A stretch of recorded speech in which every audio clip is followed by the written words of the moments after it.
Hello everyone, this is the Professor C, back again today with an Overlord Season 4 episode review.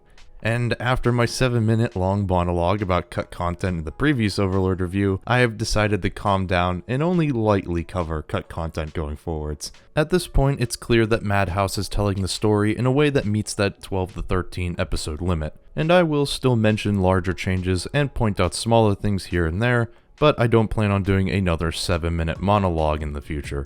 With that out of the way though, let's jump into episode 6 of Overlord, season 4. So we start off with the Dwarven defensive at the city of Feojera, which is currently in a state of confusion since they had lost contact with the fortress that defends it. The last message they had received from the fortress was that the Quag were attacking. With few options, the commander-in-chief decides to seal the gates, which proves to be the right decision as the Quag are closing in. By using lightning-based magic, which is the Quag's natural weakness, the dwarfs are able to buy enough time to close the gates, though it's only a matter of time before the Quag find a way in. As things seem dire, a messenger arrives to inform the commander that an undead has appeared at the front gate and wants to discuss the Quag invasion. Now, a quick nitpick in the anime, they call it an above ground entrance, and in the light novel it is specified to be above ground because it was meant to be easily found by humans for easy trade, so why is it underground here? I know it's a stupid nitpick, but it's still an odd change to make. As the commander-in-chief has the situation explained to him, Ainz introduces himself, and for those wondering, no, this is not the staff of Ainz Ulgon, it's a replica. Now, why would Ainz already know the situation? Well, if Ainz knows that the dwarves are under attack, and the chief of the dwarven army had time to come and see him in person, then the two forces must be at a stalemate. Now, does Ainz actually realize this? No, he's just going along with it. After the commander-in-chief explains the situation in full, Ainz offers his country's assistance. Though the general is hesitant at first, he knows that the Quag threat is imminent and accepts Ainz's help. We then move over to the Quag in charge of this army, Yoz. He's quite pleased with the ongoing attack when a sound suddenly catches his attention. The gates are opening, and as the Quag charge into attack, the Quag up front immediately has his right arm removed from his body. The culprit? One of two Death Knights standing on the other side of the gate, releasing a roar that is oddly reminiscent of Godzilla's.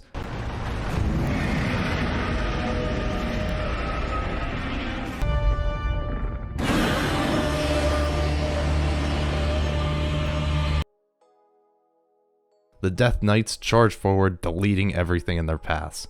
Before they can cross the bridge, however, Yoz strikes down the bridge, sending the Death Knights down into the Great Chasm. After getting pulled back up himself, Yoz decides to retreat for the time being. Skipping over a walk through the Dwarven city from the light novel, the group is led to a waiting room as the Regency Council, the leading body of the dwarves, prepares themselves. As the general is about to exit, Ainz briefly loses his composure.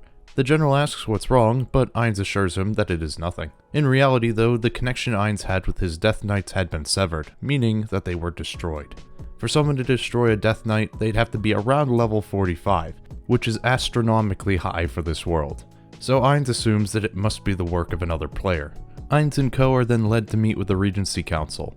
The discussions start with Ainz wishing to open trade between the two nations. In the anime, Ainz offers to trade vegetables, which are hard to get in the mountains, and alcohol from the human nations, which is also rare. Now, the one thing that isn't mentioned is the use of undead labor. You see, trading in the mountains is dangerous, due to the various monsters that call it home. But by using soul eaters as a workforce, the monsters would become a non-issue. The use of undead in the mines as an untiring workforce is also something Ainz offers. However, in return, Ainz wants ores and arms, since that's what the dwarves are known for. However, what they're really here to discuss is the Quag. Pretty much, had Ainz not showed up, the dwarves would be in dire straits. This is where Ainz offers his assistance. Despite him pushing the Quag back, there's no guarantee that they'll stay back. So Ainz offers to not just defeat the Quag, but to recover the Dwarven royal capital.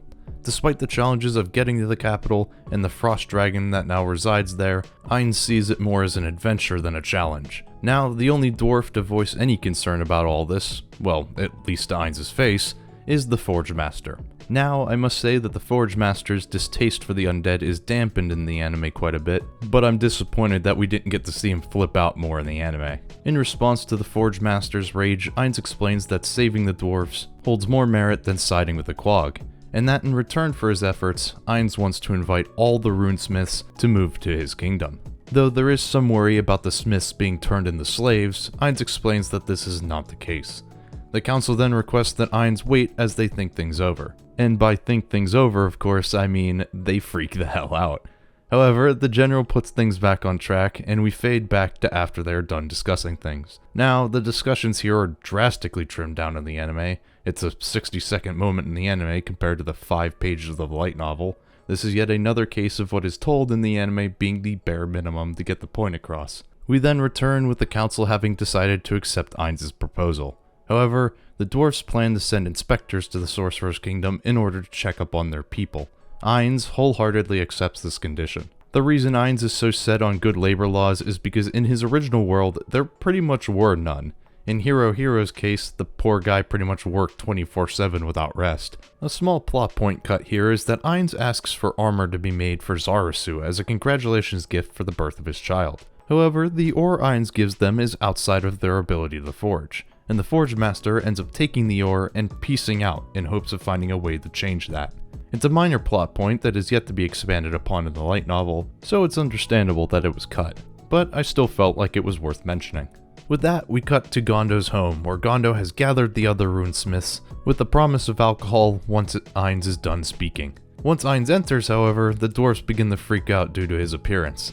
But Shaltir shuts them up by presenting the alcohol, which also surprises Ainz, which was pretty funny.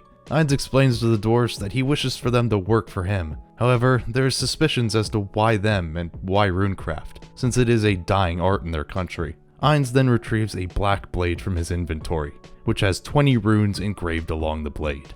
Now, these are actually purely aesthetic and don't actually have anything to do with runecraft, but they don't know that. Though Ainz asks if they can carve 20 runes on the blade anyway. The eldest runesmiths say that the best that's ever been done was 6 runes on the Dwarven King's hammer. Ainz, however, wishes for them to uncover techniques that can equal this sword, and the runesmiths gladly accept the challenge. Super hyped, Ainz exits Gondo's home with a fire in his non-existent stomach. Gondo then exits as well, and asks Ainz if the council had truly given up on runecraft, which is the harsh truth of the matter. Ainz assures him though, that even though the council had given up on him, that he was still there to help. Informing Gondo that they would be going to reclaim the royal capital, we cut to the next day. And surprise, Gondo has volunteered to guide Ainz's group. However, what Gondo truly wants is to gather the books on runecraft that the capital might hold. Now Ainz seems like he cares about this being treason at first, but in reality he's completely cool taking the capital's stuff. Activating Mass Fly, the group floats above the carnage below and over the Great Chasm. Upon reaching the other side, Ainz begins lecturing Shaltir about the possibilities of there being a strong foe up ahead. We also get bow storage, which is great, 10 out of 10. As Ainz is talking, Aurora realizes that the Death Knights never actually made it to the other side of the bridge, and thus most likely were dropped down the chasm when the bridge broke. So why doesn't she say something even after Ainz is done lecturing?